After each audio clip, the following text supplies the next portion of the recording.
시간이 흘러도 박치는 어쩔 수 없는가 봅니다. 잠시 기도드리겠습니다. 신실하신 하나님을 찬양합니다. 아무짝에도 쓸모없는 인생을 불쌍히 여기시고 긍휼을 베푸시고 귀한 직분을 맡기셨사오매 우리에게 주신 그 귀한 직분을 감사함으로 충성되이 감당할 수 있기를 소망합니다. 주님, 우리에게 은혜를 주시고 주의 은혜 없이는 살 수 없음을 날마다 고백하며 나아가는 주의 백성들에게 주여 오늘 이 시간에도 하늘 문을 여시고 하나님께서 베푸시고자 하시는 그 한량없는 은혜를 마음껏 부어 주시옵소서. 예수 이름으로 기도 올리옵나이다. 아멘.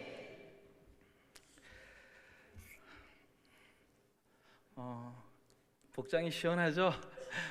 우리 탄자니아에 한국에 한복이 있다면 탄자니아에서 입고 다니는 전통 복장인데요.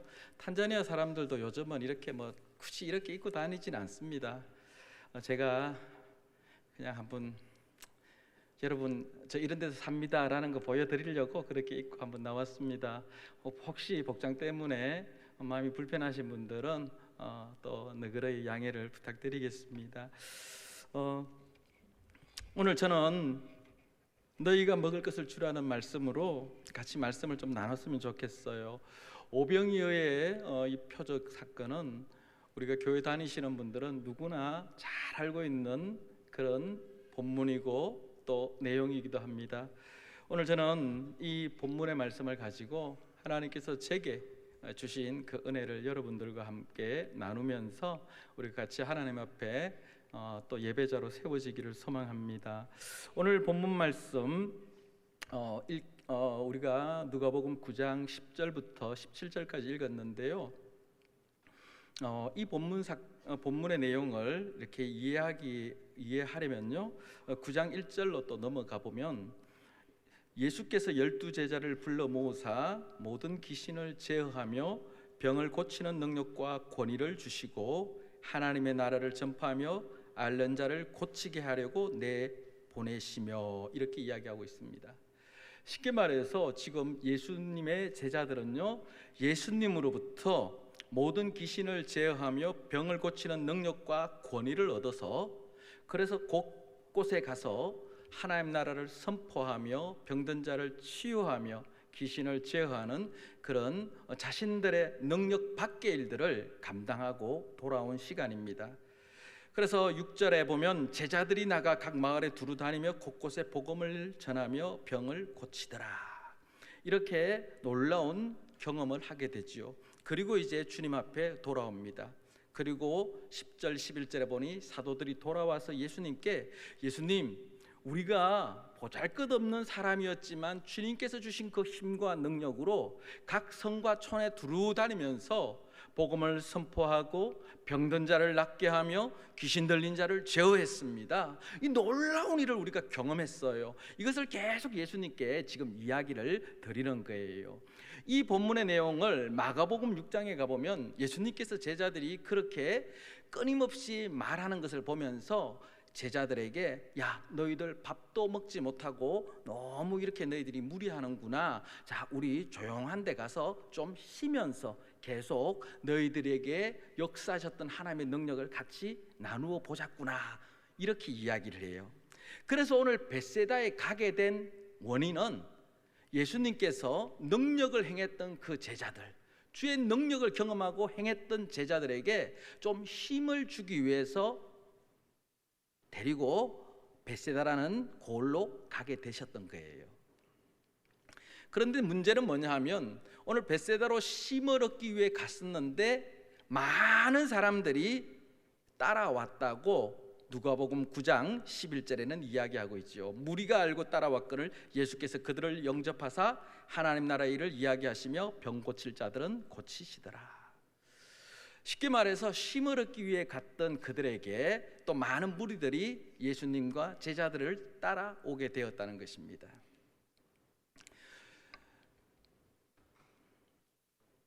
그리고 12절에 와서 이제 많은 사람들이 이 베세다에 모여들었는데요. 중요한 건 날이 저물어 갔고 12사도가 나와 여짜오되 무리를 보내어 두루 마을과 촌으로 가서 유하며 먹을 것을 얻게 하소서.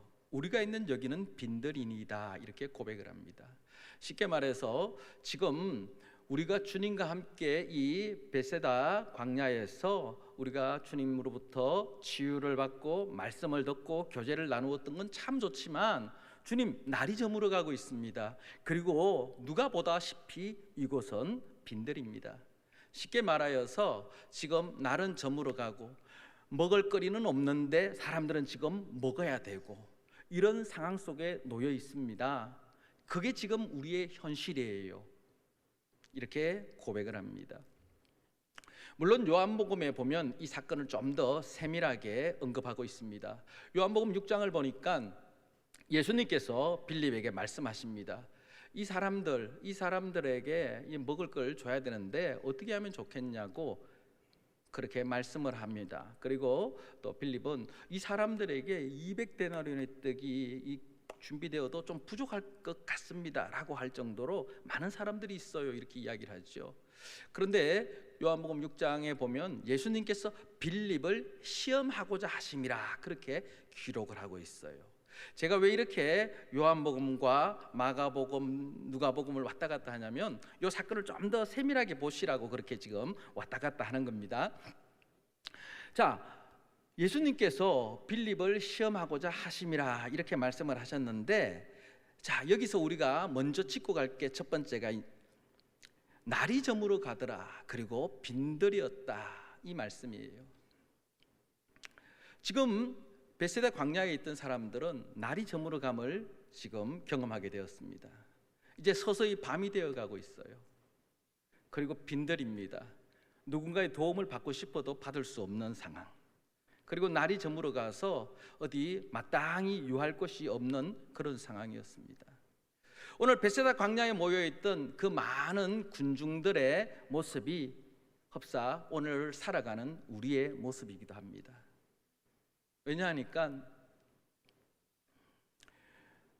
한 가정의 가장이 되어서 가족을 먹여 살리기 위해서 정말로 뼈 빠지게 고생하며 헌신하는 이 가장들이 계시죠.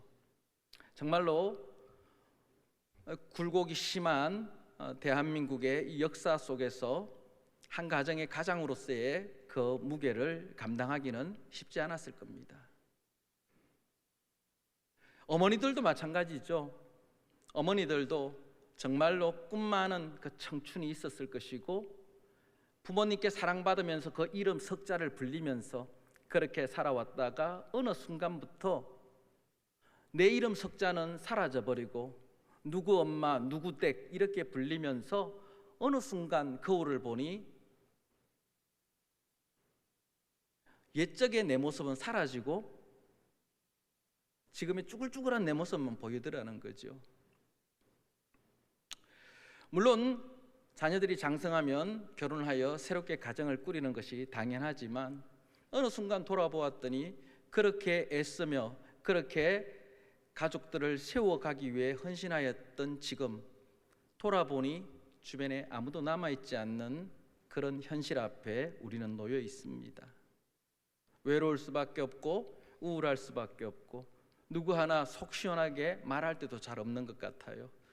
너무 외로워서 전화를 하려고 휴대폰을 들어도 막상 누군가에게 전화할 수 있는 그 전화번호가 잘 보이지 않더라는 겁니다. 한없이 외로워지고 우울할 수밖에 없는 그런 현실의 문제. 누군가에게 털어놓고 싶어도 털어놓을 수 없는 그 답답함이 우리에게는 있지요. 날이 저물어 갔다는 것, 빈들이라는 것, 바로 그런 인생의 모습입니다. 힘차게 달려왔지만 어느 순간 날이 저물어 버린 우리의 현실. 그리고 힘차게 달려와서 많은 사람들이 있어서 뭔가 같이 그냥 계속 쭉 가는 줄 알았더니 어느 순간 빈들에서 많은 사람들은 있지만 홀로인 느낌으로 살아가는 우리의 모습을 우리가 곧잘 발견하잖아요. 이게 바로 오늘 베세다 광야에 있던 사람들의 모습이고 우리의 모습이라는 겁니다.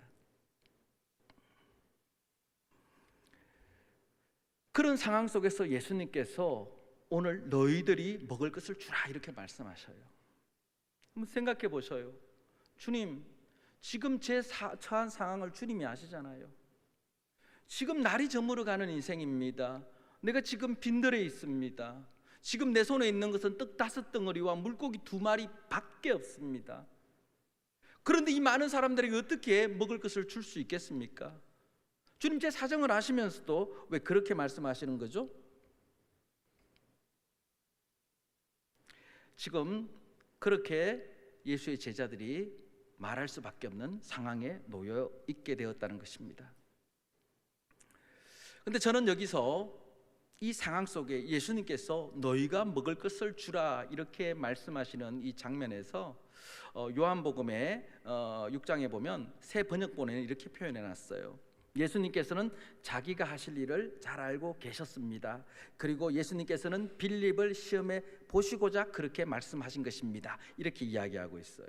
자, 이 말은 쉽게 말해서 오늘 말 같지도 않는 상황 속에서 주님이 우리에게 네가 먹을 걸 주라 이렇게 말씀하시는 이런 모습 속에서, 이해되지 않는 상황 속에서 왜 주님은 그렇게 말씀하셨던 걸까?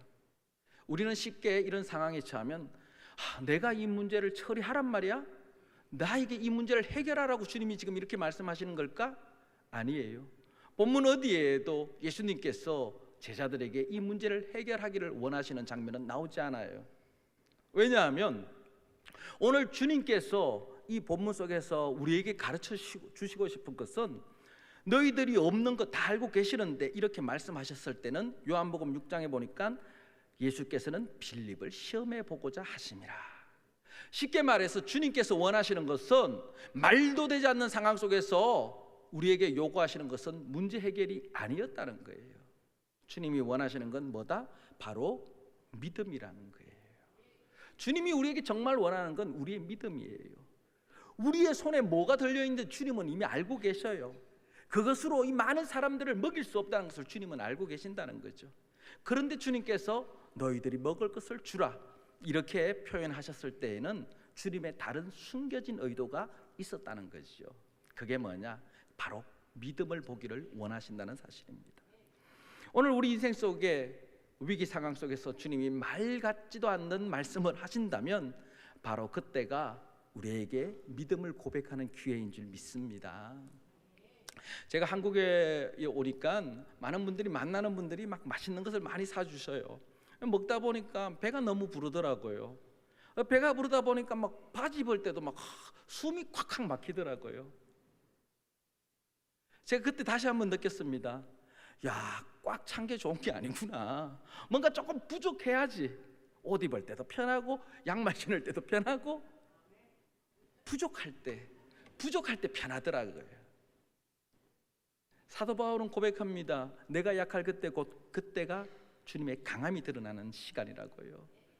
그래서 사도 바울은요, 약해지기를 소망하더라는 거죠. 왜? 주님이 내 안에서 떠나지 않기를 바라는 마음에서. 결국 오늘 말도 되지 않는 상황 속에 놓여 있다면 그때는 원망과 불평의 시간이 아니라 주님 앞에 우리의 믿음을 고백하는 기회가 될 수 있다는 사실임을 기억하시면서 그 상황 속에 놓여진다면 먼저 우리의 믿음을 고백하기를 소망합니다.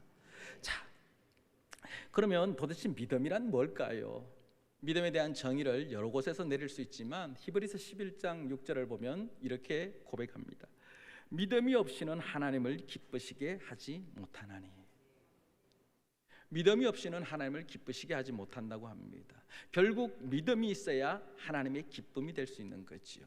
그렇다면 이 믿음이라는 건 주여 믿습니다 이렇게 고래고래 소리를 지르면서 기도하면 그게 믿음일까요? 히브리서 기자는 우리에게 믿음에 대해 정확히 설명을 해줍니다. 믿음이란 무엇이냐? 믿음이 없이는 하나님을 기쁘시게 하지 못하나니 하나님께 나아가는 자는 반드시 그가 계신 것과. 믿음이라는 건 하나님께 나갈 때 반드시 그가 계신 것을 믿는 것입니다. 쉽게 말해서 어떤 상황 속에서도 하나님이 여전히 나의 왕이시고 어떤 상황 속에서도 여전히 나를 다스리시고 어떤 상황 속에서도 하나님이 그 모든 것들을 지배하시고 통치하신다는 것을 고백하는 것, 그게 믿음이라는 거지요. 그리고 더 나아가서 그가 자기를 찾는 자들에게 상 주시는 이심을 믿어야 할지니라, 이렇게 이야기합니다. 상 주시는 이심을 믿어야 한다. 요거 원어를 찾아보니까 상 주시는 이심을 믿어야 한다, 역전시키는 하나님이심을 믿어야 한다, 이렇게 표현해 놨더라고요. 쉽게 말해서 우리 하나님 앞에 나아가면 하나님께서 우리 인생의 어떤 상황 속에서도 하나님의 뜻대로 바꾸실 수 있는 분이시다. 하나님의 의도대로, 하나님의 계획대로 바꿀 수 있는 분, 바로 그분이 나의 하나님이십니다. 그 하나님 앞에 내가 나아갑니다. 이게 믿음이라는 거예요. 오늘 하나님께서 바로 그런 믿음을 요구하고 계신다는 겁니다. 어떤 상황 속에서도, 날이 저물어 가던 상황 속이지만, 그리고 빈들이지만 그 속에서도 여전히 하나님께서 나의 하나님이시고 그분이 모든 상황을 바꾸실 수 있는 하나님이다 고백하는 것, 그게 믿음이고, 주님은 빌립에게 그것을 원하셨다는 것입니다. 그런데 우리 빌립은 어떻게 대답하죠? 요한복음에 봤더니 주님, 200데나리온의 그 돈이 있어도 이거 다 감당하기에는 좀 떡이 부족할 것 같습니다, 그렇게 고백을 합니다. 자, 여기서 제가 설교 서론 부분에 이 벳세다에 모인 제자들이 어떻게 모였는지를 말씀드렸죠. 어떻게 벳세다에 모였죠? 예수님께서 주신 능력으로 각 초원에 두루 다니면서 하나님 나라를 선포했습니다. 귀신 들린 자를 제어했습니다. 병든 자들을 낫게 했습니다. 그래서 그런 능력을 경험하고 돌아와서 주님이 주신 능력으로, 내가 아무것도 아닌 연약한 사람인데 주님 주신 능력으로 이런 놀라운 일들을 했습니다. 이거 고백하고 자랑하면서 그 자랑이 멈추질 않으니 주님께서 쉬지도 못하고 너희들 이러는구나. 그래서 데리고 왔는 게 어디라고요? 힘을 가지도록 하기 위해서 왔는 게 벳세다 광야인 거예요. 그런데 또 무리들이 그 모습을 보고 따라왔는 거잖아요. 여기서 우리가 기억해야 될 게 뭐예요? 예수님의 제자들은 주의 능력을 경험했던 사람들이에요. 그런데요, 지금 빌립이 뭐라고 말합니까? 좀 전까지만 해도 주님 능력으로 이 모든 일들을 우리가 행했습니다 라고 고백했던 사람들인데, 지금 이 많은 무리의 사람들 앞에서 주님께서 네가 먹을 걸 줘라, 이렇게 말씀을 툭 던지신 거잖아요. 자, 그렇다면 생각을 해보십시다. 내가 좀 전까지 주님 때문에 이 일들을 이루었습니다 라고 고백을 하고 자랑을 하고 밥도 먹지 않고 자랑을 했단 말이에요. 그런데 새로운 문제가 또 나타났어요. 자, 그러면 우리가 어떻게 고백하는 게 정상이에요? 주님 주신 능력이 있다면 그것도 가능합니다, 이래야 되는데 제자들의 모습은 어떻게 하나요? 주님이 보이지 않아요. 결국 이 사건을 통해서 발견할 수 있는 것은 지난날의 은혜로 우리가 살아가는 게 아닙니다. 오늘 내게 주시는 주의 은혜가 없다면 여전히 저는 실패하고 여전히 우리는 무너질 수밖에 없다는 것을 본문은 가르쳐주고 있잖아요. 빌립이 얼마나 똑똑한 사람이고 여러분 그 지역에 터줏대감인지 아시잖아요. 빌립은 갈릴리 호수에서 업으로 살던 사람입니다. 그 지역에 대해서 너무나 잘 알고 있는 그런 사람이에요.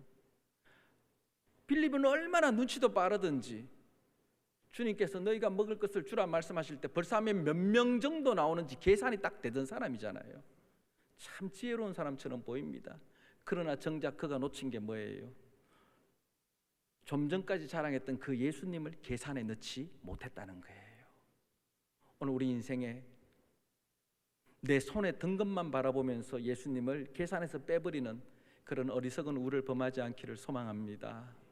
우리 안에 어떤 문제가 있더라도 그 문제 가운데 여전히 주님이 계신다는 사실이 우리의 소망이 되기를 소망합니다. 그렇게 예수님께서 이제 너희가 먹을 것을 주라 했더니 제자들이 하는 말이 떡 5개와 물고기 2마리밖에 없다. 그렇게 이야기하는 장면이 이제 기록되어 있습니다. 그리고 난 이후에 또 어떤 장면이 나옵니까? 예수님께서 이제 한 5천 명 되는 사람들, 그 사람들을 때를 지어 앉히라고 그렇게 말씀하고 계십니다.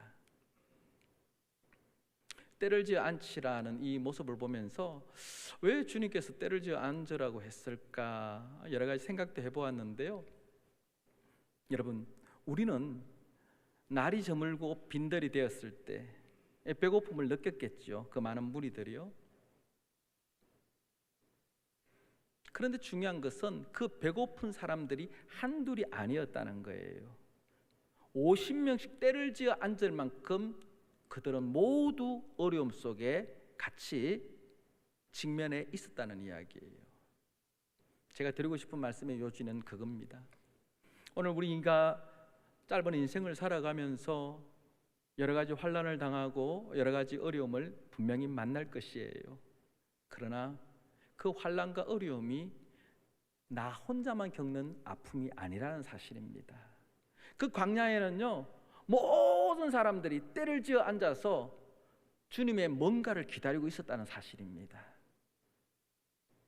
그래서 여러분, 어떤 환난이나 고난을 당해도 왜 주님은 나에게 이런 시련을 주시는 걸까? 왜 내게 이런 아픔을 주시고 왜 나만 이런 고통을 겪어야 되는 걸까? 라는 생각이 든다면 절대 이 장면을 생각하시면서 나만 겪는 고난이 아니구나, 나만 겪는 아픔이 아니구나, 내 주변에도 여전히 동일한 아픔과 상처를 가진 사람들이 있구나 라는 사실로 위안을 받으시기를 바랍니다. 자, 그렇게 예수님께서 다 그들을 앉힌 후에 예수께서 떡 5개와 물고기 2마리를 가지사 하늘을 우러 축사하시고 떼어 제자들에게 이제 주어 무리에게 나누어 주게 하셨다. 그렇게 16절에 기록이 되어 있습니다. 저는 이 장면 속에서 주님이 우리를 얼마나 사랑하시는지 다시 한번 발견할 수 있었습니다. 예수님께서 떡 5개와 물고기 2마리밖에 없는 것, 그거 가지고 왔는데 주님이 하신 일이 뭐예요? 첫 번째로 하늘을 우러러 축사하셨다는 거예요. 하나님께 먼저 감사하셨다는 거죠. 저는 우리 모두가 어떤 결과가 잘 되었다고 감사하는 게 아니라 하나님께서 모든 상황을 주관하시고 다스리시고 그 하나님께서 가장 좋은 길을 내실 것을 신뢰하는 마음으로 우리가 먼저 감사하기를 소망합니다. 누구든지 다 이루어진 것들에 대한 감사는 다 할 수 있지요. 그러나 오늘 주님께서는 아셨어요. 내가 행해야 될 일이 무엇인지를 알고 빌립에게 먼저 의도를 가지고 질문을 하셨잖아요. 빌립아, 너 보고 문제 해결하려는 거 아니야. 문제는 내가 해결할 거야. 너는 단지 네 믿음의 고백을 내게 보여줘. 주님이 지금 원하는 건 그거였거든요. 이제 말씀으로 천지를 창조하실 그 하나님께서 지금 어떻게 하셔요? 하늘을 우러러 축사하셨다는 거죠. 하늘을 우러러 감사하셨다는 거예요. 어떤 일이 벌어질지 하나님이신 예수님은 알고 계시는 거죠. 그래서 감사함으로써 나아가시는 거예요. 이제 하나님께서 이루실 그 놀라운 일들을 기대하면서 감사하셨던 거죠. 어떻게? 하늘으로 축사하시고. 초대교회 때는 이전에는 계속 손을 들어서 그렇게 빈손을 들고 기도를 했는데 성경 연구학자들은 그렇게 표현하더라고요. 주님, 내 손에 진짜 아무것도 없어요. 빈손으로 내가 주님을 우러러 바라봅니다. 주님, 우리에게 긍휼을 주셔야 우리가 살아날 수 있습니다. 바로 이런 고백했다는 거죠. 오늘 하나님이신 예수님께서 먼저 하늘으로 감사하시고 이 일들을 이루셨던 것처럼 우리 교회 모든 성도 여러분들, 우리의 감사가 어떤 조건이 충족되어져 드리는 감사가 아니라 하나님께서 내게 행하실 일들을 기대하며 드려지는 그 감사, 그 감사함으로 감사가 더욱더 확장되어지고 풍성해질 수 있기를 소망합니다. 그렇게 감사했더니 어떤 일이 벌어져요? 17절에 나오잖아요. 먹고 다 배불렀더라. 그래서 우리 가운데 감사가 먼저 선포되어지기를 소망합니다. 그리고 두 번째로 보니까 예수님의 모습에 축사하시고 떼어 제자들에게 나눠줬다고 그렇게 성경이 기록하고 있어요. 이 떼어준다는 게 얼마나 은혜가 되든지요. 여러분, 우리는 간혹 주님, 왜 나 홀로 이 위기의 순간에 왜 주님 아무 말씀도 하지 않으셔요? 왜 주님 나를 이해해 주지 않으셔요? 왜 주님 내게 응답하지 않으셔요? 왜 힘들 때 주님 나만 홀로 두셔요? 이렇게 간혹 혼자만의 불평을 할 때가 간혹 있을 겁니다. 근데 여러분, 그렇지 않아요. 우리 감정에 쏘고서는 안 돼요. 신앙은 감정으로 하는 게 아니라 말씀을 붙잡는 게 신앙인 줄 믿습니다. 그래서 여러분, 사단이 주는 그 감정, 교묘한 감정에 속지 마세요. 서운한 마음에 속지 마세요. 오늘 우리 성도가 반응해야 될 것은 하나님의 말씀인 줄 믿습니다. 오늘 예수님께서도요, 하늘으로 감사하시고 그 다음에 떡을 떼어줬다는데, 이게 왜 은혜가 되느냐 하면, 말씀으로 천지를 창조하신 예수님께서 그냥 말씀으로 그냥 얘따 떡 먹어라 이렇게 해도 되잖아요. 그런데 주님이요, 그 5덩어리의 떡과 물고기 2마리를 떼어서 제자들에게 나눠주셔요. 그 상황이 어떤 상황이었다고요? 날이 저물고 빈들이었더라. 주님도 여전히 그 자리에서, 그 상황 속에서, 그 공간에서 함께 우리에게 떡을 떼어 나누어 주시더라는 거예요. 결국 이 말씀은 주님이 그 자리를 피했다, 함께 계셨다, 함께 계셨다는 것을 가르쳐 주잖아요. 주님은 여전히 우리와 함께 하셔요. 사단이 우리의 감정을 이용하고 사단이 교묘하게 주님이 너를 기뻐하지 않아, 주님이 너를 떠나셨어, 다른 사람과 비교하면서 넌 안 돼 라고 말하지만, 그건 사단이 주는 강교한 계략이고 감정에 속아서는 안 된다는 거죠. 우린 뭘 붙잡자고요? 말씀 붙잡자는 거죠. 하나님이신 예수님도 떡을 가지고 먼저 하늘으로 감사하시고 그 시선이 하나님께 향해졌듯이 우리의 시선도 하나님께 향해지기를 소망합니다. 옆을 돌아보고 아래를 본들 문제는 해결되지 않아요. 남들은 그래요. 아이고 목사님 정말로 선교지 가서 그렇게 고생하고 사모님도 다치고 여러 어려움들이 있고 아이들도 그렇게 고통스러워졌는데 이제 그만하고 돌아오시죠, 이런 말씀 여러분 많이 해주셨잖아요 저한테. 아니요.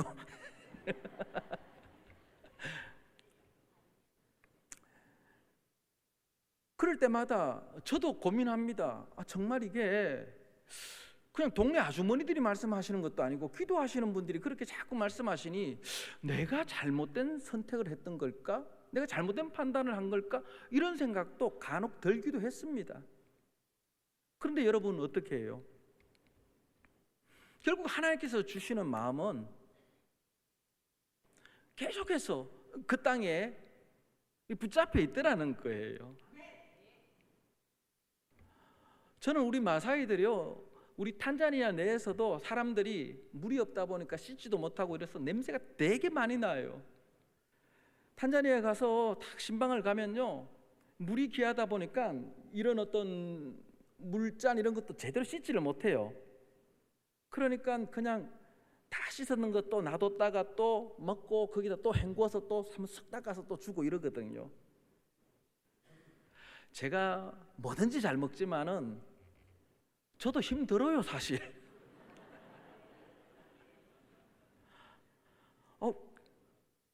어떤 냄새든 제가 좋아하지만 저도 한 번씩 껴안을 때마다 저도 힘들어요. 저희들은 예배 마치고 쭉 나갈 때 보면은 이제 안수를 해줘요. 예배 마치고 나갈 때 이제 꼬맹이들이 지나가면 이제 아이들이 이렇게 머리를 숙이면 이제 그게 이제 머리를 이렇게 쓰다듬으면서 축복을 하면서 이렇게 밖으로 다 나가는데요. 애들이 씻지도 못하고 여러 환경 속에 노출되니까 다 머리에 피부병이 막 심해요. 그러니까 저도 사실 만지기 막 좀 그래요. 오죽하면 제가 그랬죠.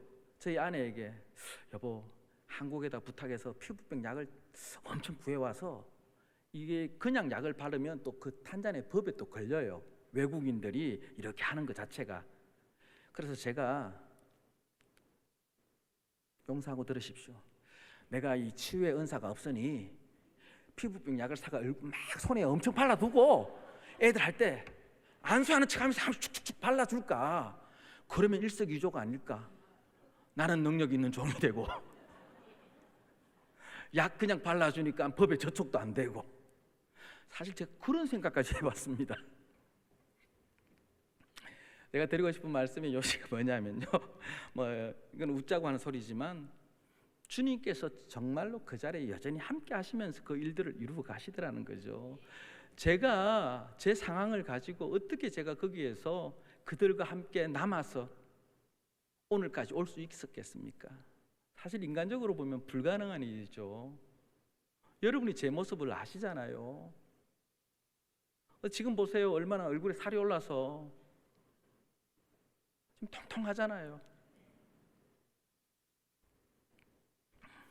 그렇게 제자들에게 주어 무리에게 나누어 주게 하시니 먹고 다 배불렀더라. 그 남은 조각을 12바구니에 거두니라. 이렇게 성경이 이야기합니다. 그래요.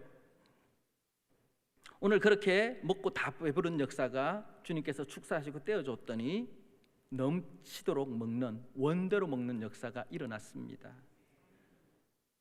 그런데 중요한 것은 그 남은 조각을 12바구니에 거두니라라는 이야기예요. 오늘 주님 얼마든지 공급하실 수 있는 주님이십니다. 그런데 그 주님께서 남은 떡을 다 거두라고 이야기하셔요. 그 남아서 거둔 떡을 어떻게 하라고, 어떻게 했다는 것이 성경에 나와 있지는 않지만 그걸 그냥 버리지는 않았겠지요. 필요한 자들에게 공급되었을 것입니다. 오늘 우리도 마찬가지입니다. 하나님께서 우리에게 많은 은혜들을 각 사람에게 주셨어요. 여러분 아시다시피 당연한 것은 하나도 없습니다. 이 무더위에 식당에서 봉사하시는 분들이 봉사하는 것 당연한 것 아니지요. 주차 봉사하시는 분들 당연한 것 아니지요. 예배를 마치고 모두가 돌아간 그 시간에 우리 집사님들이, 장로님들이 화장실 청소를 하는 것, 이것 당연한 것 아니지요. 모두 하나님께서 주신 그 은혜대로, 그 은혜로 교회를 섬겨가는 모습인 거죠. 당연한 것은 하나도 없습니다.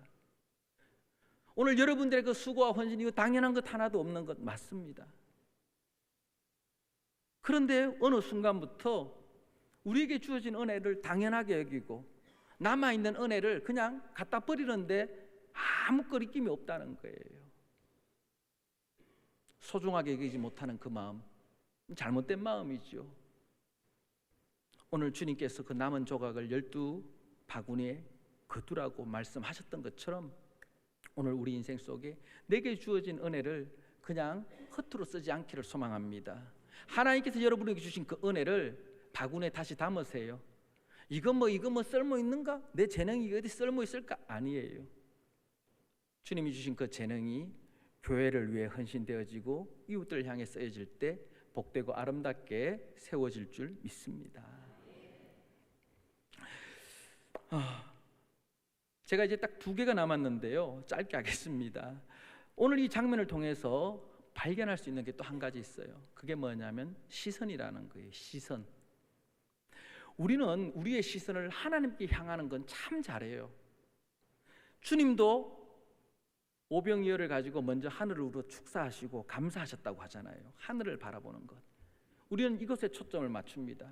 그러나 본문을 자세히 보면 예수님의 시선이 어디로 향했는지 성경은 가르쳐 줍니다. 우리 누가복음 9장 11절에 보면 이렇게 말씀하십니다. 무리가 알고 따라왔거늘 예수께서 그들을 영접하사 하나님 나라의 일을 이야기하시며 병 고칠 자들은 고치시더라. 예수님의 시선이 어디로 향해 있습니까? 그들을 따라왔던 무리들에게 향해져 있었다는 거죠.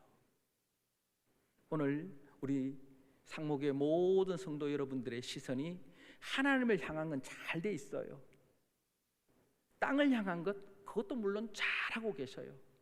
제가 이 자리에서 여러분들에게 이 말씀을 드리고자 하는 것은 우리의 시선이 하나님을 바라보듯이 우리 가운데 있는 이웃들을 향해 있어야 된다는 거예요. 그게 주님께서 원하시는 모습이에요. 왜 그런지 이제 말씀을 드리겠습니다. 결론적으로 제가 지금 제목을 뭐라고 잡았죠? 너희가 먹을 것을 주라.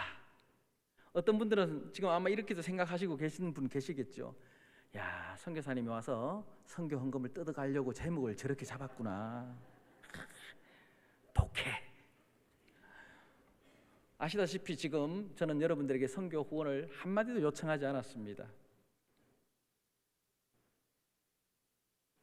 오늘 이 본문이 우리에게 가르쳐주고 싶은 진짜 중요한 게 있어요. 그게 뭐냐 하면요, 요한복음에 넘어가면 이 본문을 가지고 이렇게 이야기하죠. 사람들이 막 찾아와요. 왜? 떡이 공급되니까. 그러니까 예수님이 그래요.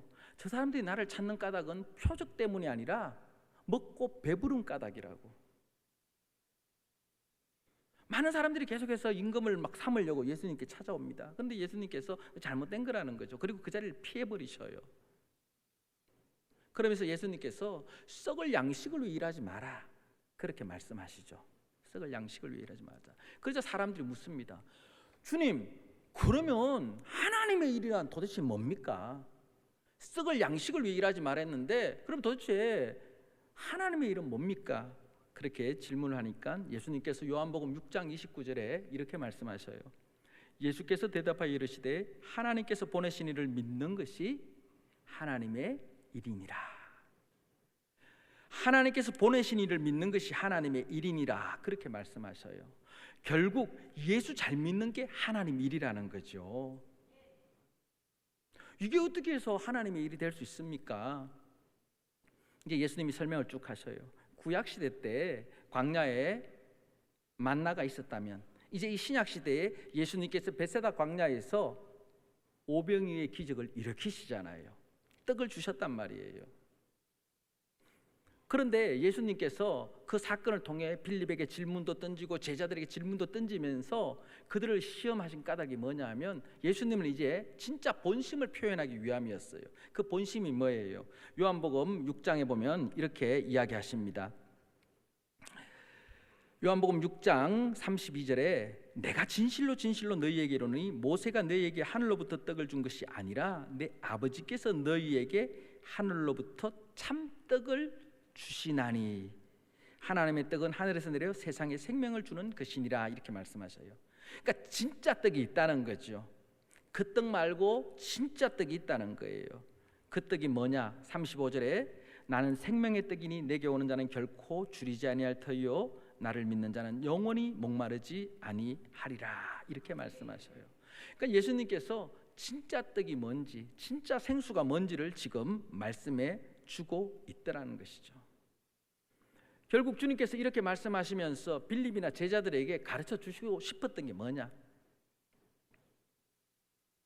너희들이 먹는 것 진짜처럼 보이지만 진짜는 바로 나다는 거죠. 나를 먹어야 너희들이 영원히 살지 않고 나를 먹어야 너희들이 영원히 목마르지 아니할 것이다. 그래서 주님이 정말로 빌립에게 원했던 것, 제자들에게 원했던 것은 그들의 믿음이었고 더 나아가서 이 모든 문제를 바꾸실 수 있는 예수 그리스도, 그분을 받아들이는 거였어요. 그래서 예수 그리스도로 충만함으로써 멈추지 않는 영원한 떡과 영원한 생수, 그게 누구라고요? 예수님. 그 예수님이 내 안에 있다면 그것으로 얼마든지 200데나리온의 돈이 없다 할지라도 예수 그리스도가 있다면 멈추지 않고 나오는 영원한 떡, 영원한 생수가 바로 예수라는 걸 가르쳐 주고 싶었던 거예요. 그래서 오늘 이 본문에 너희가 먹을 것을 주라, 이 말은 우리가 가지고 있는 이 뭐 돈 몇 푼 이게 아니에요. 저는 여러분들에게 그걸 요구하고 있지 않아요. 제가 정말로 여러분들에게 요구하는 것, 예수 그리스도를 소유하라는 겁니다. 예수 그리스도로 충만할 때에 너희가 먹을 것을 주라 할 때 주님, 예수 그리스도가 내 안에 있으니 내가 예수 그리스도, 참떡이신 예수 그리스도를 내가 나누겠습니다. 영원한 생수 되신 예수 그리스도를 나누겠습니다. 그렇게 가능해질 수 있다는 거예요. 그래서 저는 여러분들에게 꼭 이렇게 말씀드리고 싶습니다. 오늘 선교지를 위해 기도해 주시고 함께 해 주셔서 너무 감사합니다. 계속해서 기도해 주시고 함께 해 주십시오. 그러나 오늘 여러분의 삶의 현장, 오늘 여러분의 삶의 현장에서 주님이 우리에게 요구하시는 게 뭘까요? 우리의 믿음을 요구하시겠지요. 그 믿음이 뭐예요? 하나님은 여전히 나의 왕이십니다. 그분은 우리의 인생을 역전시킬 수 있는 하나님이십니다. 바로 이 고백의 믿음인 거죠. 그리고 우리가 없는 것 주님 알아요. 내 손에 떡 5덩어리하고 물고기 2마리밖에 없는 것 주님도 아셔요. 그런데 주님이 네가 먹을 걸 주라, 이거 갖고 해결 못하는 것 주님 뻔히 아십니다. 그렇다면 주님의 의도는 분명한 거죠. 네가 이 상황 속에서도 여전히 역전시킬 수 있는 나를 신뢰할 수 있니? 이 상황 속에서도 너는 나를 기대할 수 있니? 내가 역사할 것, 역전시킬 것 너 바라보고 있는 거야? 주님 원하는 거 그거라는 거죠. 그렇게 영적 센스가 민감하다면 먹고 배부름의 역사가 나타납니다. 왜? 그 빈들에서 사람들이 이제 막 돌아갈 거 아니에요. 우리는 본문을 너무 잘 아니까 그냥 다 앉은 줄 알지만 그 중에 몇 사람들은 날이 저물고 빈들이라서 예수님께서 떡을 그렇게 축사하시고 떼어줄 줄 몰랐을 거란 말이에요. 그럼 분명히 돌아가는 사람 있죠. 에이, 예수님하고 하루 정도로 앉아있어 봤자 뭐 먹는 문제는 해결 못하네, 예수님도 별거 없네, 이렇게 말하고 돌아가는 사람들이 분명히 있었을 거란 말이에요. 이 사람들은 먹고 배부르지 못했습니다. 그러나 끝까지 묵묵히 말도 되지 않는 상황 속에서 앉으라고 할 때 앉아 있었더니 뭐가 떨어집니까? 원대로 먹는 역사가 일어났다는 거지요. 여러분, 오늘 우리가 뭐 모르면 그냥 센스라도 있어야 됩니다. 눈치라도 좀 있어서 주님이 앉아 있으라 그러면 앉아 있는 역사가 있기를 소망합니다. 답답할 때 있죠. 저도 어떤 사람 막 미울 때는 주님 가다가 자빠지면 좋겠습니다.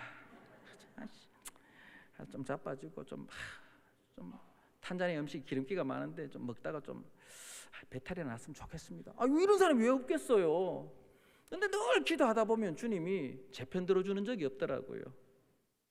맨날 여러분 아시다시피 네가 참으라 그러시고, 그리고 난데 계속 뗐으면 또 주님이 말씀하셔야 되는데 그 다음부터 말씀 없잖아. 주님 저만 그런 거 아니잖아 사실요. 그런데 그 이후에 어떻게 하셔요? 비록 아파하는 시간이 있지만 주님께서 어느 순간 나도 모르는 사이에 그 문제를 해결해 놓으신 걸 발견할 수 있잖아요. 그 은혜를 우리가 기대하면서 우리 안에 예수로 충만하기를 소망합니다. 잠시 준비된 사진 좀 볼게요. 다음 장면. 네. 제가 저랬던 사람인 거 아시죠? 저랬던 사람입니다. 다음 장면. 저희 안에 여러분 아시다시피 탄자니아에서 사고 났을 때, 또 다음 장면 뭐 두 다리가 이제 거의 뭐 잘릴 뻔했던 그런 상황 속에서 또 다음 장면. 그리고 탄자니아 한 3년 동안 가뭄이 들었습니다. 정말로 소가 바짝 말라서 저렇게 고통 속에 있었는데 다음 장면. 소가 막 더 이상 먹을 게 없으니까 이제 막 죽는 거죠. 막 소들도. 또 다음 장면. 그래서 여러분들이 기도해 주시고 후원해 주신 그 사랑의 헌금으로 저희들이 마을에는 저렇게 큰 10,000리터짜리 물탱커도 설치하고 수도꼭지도 막 2개씩 달아서 막 물도 쉽게 쓸 수 있도록. 또 다음 장면. 소똥으로 보통 집을 짓습니다. 우리 마사이 부족은. 그리고 소똥하고 흙을 지어서 이렇게 집을 짓는데, 처음 여러분 보다시피 좀 밑에 좀 멋지게 해서 해놓고 그렇게 수도꼭지를 틀려고 했는데 그것보다 차라리 물탱크를 크게 해드리는 게 낫겠다 싶어서 저희들이 물탱크를 500리터짜리에서 밑에 좀 다이를 좀 멋지게 하고 500리터를 세우려다가 다이 빼고 저희들이 물탱크를 차라리 큰 걸 해드리자 해서 3,000리터짜리 물탱크를 저렇게 해서 설치했습니다. 그래서 수도꼭지하고 파이프하고 다 연결해서 넘어가시면 됩니다. 그래서 곳곳에 저희들이 물탱크를 설치해서 많은 분들과 함께 어려움을 넘길 수 있었습니다. 네, 또 다음 장면. 네, 이렇게 곳곳에 또 다음 장면. 네, 우리 세페코. 네, 그리고 이 빈들에 이 소와 염소들이 오가는 이 빈들에 하나님께서 주시는 또 은혜가 있었습니다. 여러분들이 기도해 주시고 또 마음을 모아 주셔서 교회 건축을 시작했었어요. 교회 건축을 시작했는데요. 정말로 하나님의 은혜로, 이게 뭐 사연이 깁니다. 하나님의 은혜로 했는데 우리 마사이 성도들이 헌금을 하면요, 뭐 그나마 돈으로 한 1,500원, 3,000원 요래밖에 헌금이 안 나와요. 왜냐하면 일거리가 없으니까. 그런데 성도들이 건축하기 전에 제가 조건을 여러 가지 걸었는데 그 중에 하나가 우리 스스로 좀 건축해보자. 너희들도 헌금을 좀 해자. 아무리 힘들어도. 그래서 제가 그 나라 돈으로 성도들에게 600만 원을 구해오라고 했습니다. 선생님들이 한 달 일하면 받는 월급이 그 나라 돈으로 20만 원이에요. 그러니까 600만 원을 구한다는 건 쉽지 않은 일이었는데 성도들이 같이 힘을 모아 동참해서 그렇게 건축을 했고, 또 우리 또 선교위원회에서 그리고 우리 상목교회에서 또 기도해 주시고 도와주셔서 그렇게 계속해서 건축이 진행될 수가 있었습니다. 그래서 되게 높죠? 지진이 와도 이제 무너지지 않을 만큼 그렇게 튼튼하게 그렇게 공사를 이제 했는데, 지금 저렇게 저런 모양이 나고 또 계속 또 저런 모습으로 나왔습니다. 그래서 안에 막 타일도 깔았어요. 제가 우리 마사이 부족 그 지역에서 제일 좋은 건물입니다, 저게. 그래서 지붕도 넣고 또 그래서 건축했는데 멀리서 보는 장면이고, 그래서 아직 이제 계속 좀 남아 있어요. 아직까지 이제 뭐 본당에 의자도 놔야 되고 뭐 화장실도 세우고 또 뭐 여러 가지 일들이 남아 있는데 여전히 하나님께서 이루어 가실 줄 믿습니다. 또 다음 장면. 그리고 이제 또 저희들 이제 세페코 교회에 지금 이제 그 보수하는 거예요. 보수하는 장면들이고요. 그리고 우리 동네 이제 꼬맹이들, 얘들은 차문 열 줄도 몰라요. 왜냐하면 마사이 부족은 뭐 읍내 나갈 일이 없거든요. 그러니까 막 차문 열 줄도 모르는데 우리 아이들 제가 이제 출퇴근할 때 오메가메 아이들 저렇게 한 번씩 태워줍니다. 그럼 우리 아이들이 너무 좋아하죠. 저렇게 웃고 타다가 울고 내립니다. 제가 내릴 때 애들한테 해요. 솔직히 이거는 목사님 차가 아니야. 이건 택시야. 차비네. 이러면 애들이 막 인상이 돌아갑니다. 또 다음 장면. 그래, 오토바이 트럭인데 저희들이 이제 3년 가물었을 때 우리 또 여러분들이 후원해 주신 그 후원금을 가지고 저렇게 옥수수 가루도 사서 나누었습니다. 근데 마사이 부족에 오는 옥수수 이런 거는 되게 질이 안 좋아요. 왜냐하면 여기도 마찬가지로 도시나 이런 데서 좋은 건 다 쓰고 정말로 막 곰팡이 핀 이런 옥수수가 와요. 그래도 이제 먹을 게 없고 조금 더 싸니까 이제 그런 것도 사서 저희들이 이제 공급을 해서 했는데, 다음 장면. 어느 날 이렇게 좋은 게 있더라고요. 25kg짜리. 이걸 제가 몰랐는데 다른 선교사님이 뭐 옥수수를 나누고 왔다는데 이게 보통 일이 아닌데 옥수수를 나누고 왔대요. 그리고 쉽게 말씀을 하시길래 이게 뭡니까 이랬더니 본인은 돈 좀 더 주고 저렇게 한답니다. 저기 좀 비싸요. 그래서 여쭤봤더니 이게 뭐 배달까지 그 멀리까지 배달도 해주고 다 한다길래 제가 그래서 한번 질러봤습니다. 저도. 그래서 이제 같이 이렇게 저런 25kg짜리 저거 주면 마사이 가족이 한 가족이 지금 며칠 먹을 것 같습니까? 어느 정도 25kg짜리예요. 맞추시는 분에게는 제가 탄자니아 오시면 저거 한 포 드리겠습니다. 25kg짜리 한 포 주면은 한 가정, 마사이 한 가정이 며칠 정도, 얼마 정도 먹을 수 있을까요? 예? 한 달. 저도 그런 줄 알았어요. 얼마? 7일? 10일? 예? 20일? 한 일주일 좀 먹고 나니까 땡이에요.